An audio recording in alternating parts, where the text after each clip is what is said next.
Good morning, children. Today we are going to discuss the remaining part of chapter 1 of series, that is the Constitution of India.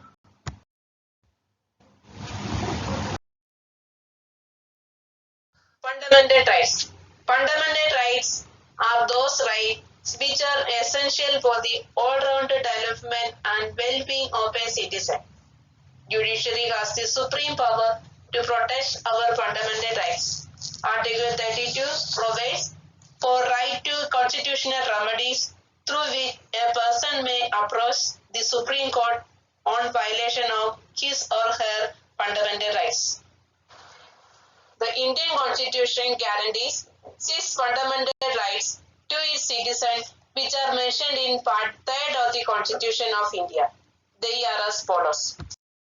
First, right to equality. The Constitution declares all citizens equal in the eyes of law. It does not discriminate people on grounds of caste, religion, race, or place of birth. However, the government has made special provisions like reservation of seat to protect the weaker section like scheduled castes, scheduled tribes, and other backward communities. Second, right to freedom. The Constitution guarantees 6 types of freedom to its citizen. They are freedom of speech and expression, freedom to assemble peacefully and without arms, freedom to form association and unions, freedom to reside or settle in any part of the country, freedom to move freely throughout the territory of India, freedom to practice any profession and carry on any occupation, trade or business. Third, right to freedom of religion.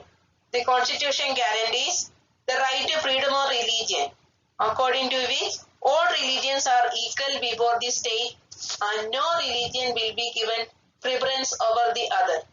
Every person has the right to practice and propagate the religion she or he believes in. 4. Right against exploitation. This right prohibits illegal traffic in human beings and beggars or forced labor. These acts are considered an offense and are punishable in accordance with the law. This right also prohibits employment of children in factories. No children below the age of 14 years can be made to work in factories or mines. Fifth, right to constitutional remedies. The Constitution guarantees the right to constitutional remedies. If any of the fundamental right is violated, in such a cases, citizens of India have the right to go to the court if they feel that their fundamental rights are violated. 6. Cultural and educational right. In a multicultural country like India, where each community has its distinct languages and culture, the Constitution has guaranteed the right of each community to promote and preserve its culture. Minority communities have the right to set up their own educational institutions.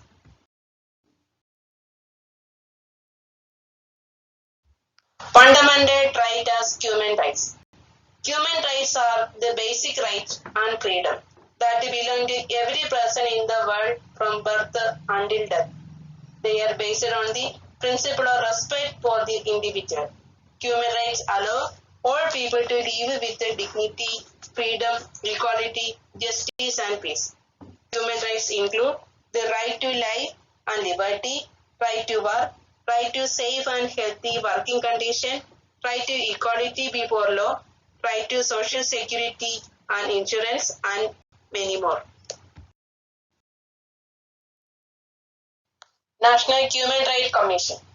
National Human Rights Commission is a statutory body responsible for the protection and promotion of human rights in the country. The National Human Rights Commission was established in the year 1993 by the Protection of Human Rights Act 1993 passed by the Parliament. It consists of chairperson and 6 members. It can advise the state to prevent human rights violation. They are also create awareness campaign and encourage the work of NGOs.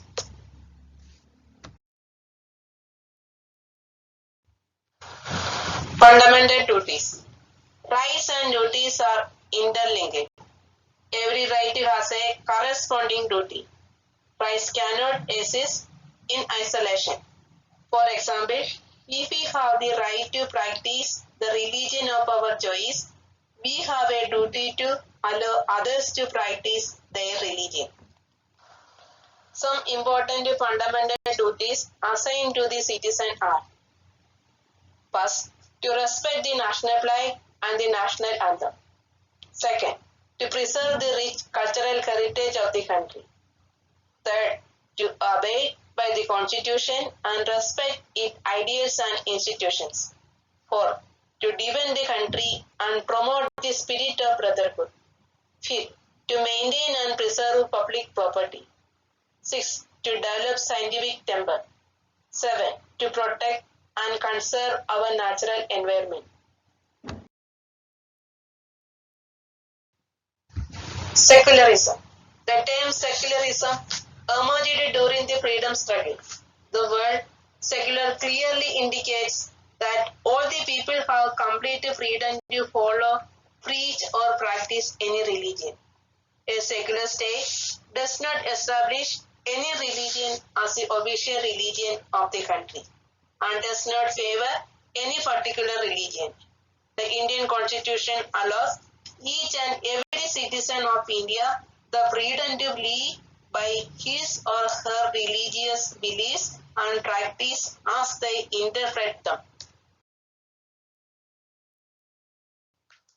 India a secular state. India has people from different religions. Hence, it had adopted the principle of secularism. That is, the state respect all the religion. The premise of constitution choose the model of secular state because of the following reason. First, the premise of constitution knew the fact that if any particular religion is promoted, then there would be a chance of conflict among people of various religions, and that would be harmful for the progress of the country. Second, the constitution makers knew that if any particular religion is promoted in the country, then there would be a feeling of insecurity among the people who follow other religion. Third, the constitution expert had clearly observed the example of various countries of the world where discrimination and prosecution were done on the basis of religion. Article says India is secular. Freedom of religion in India is a fundamental right guaranteed by Article 25 to 28 of the Constitution of India. Article 25. It guarantees right to profess, propagate and practice religion, but restrictions can be imposed by the state in the interest of the public health and order. Article 26. It guarantees the right to establish and maintain institutions for religious and charitable purposes, but it is subjected to public morality and health. Article 27. It states that no taxes shall be levied on any religion. Article 28. It states that no religious instructions shall be propagated in any educational institution run wholly by government funds. Following are the main objectives of a secular state. First, no religion or community will try to dominate the other. Second, the state will not impose any religion as its own. Third, members from the same community will not dominate as a religious community. Marginalized communities. Economically weaker and socially backward sections of the society are known as marginalized communities. These people have been ignored due to their low incomes, unemployment, lack of education, and poor physical and mental health.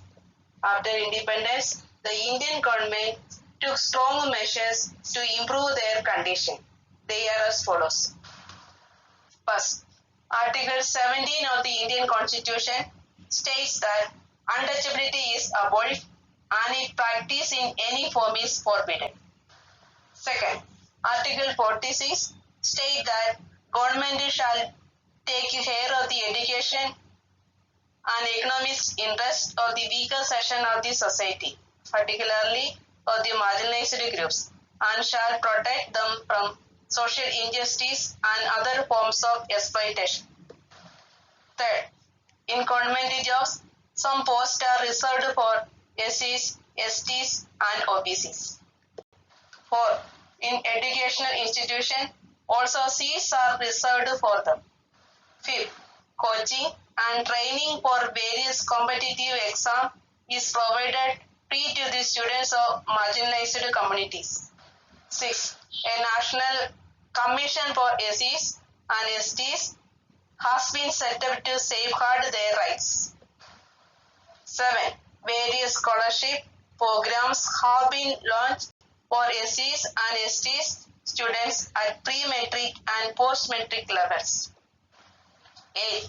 No person of marginalized communities can be prevented from entering hotels, temples, or any other public places. Students, please answer the following question in your classwork copy.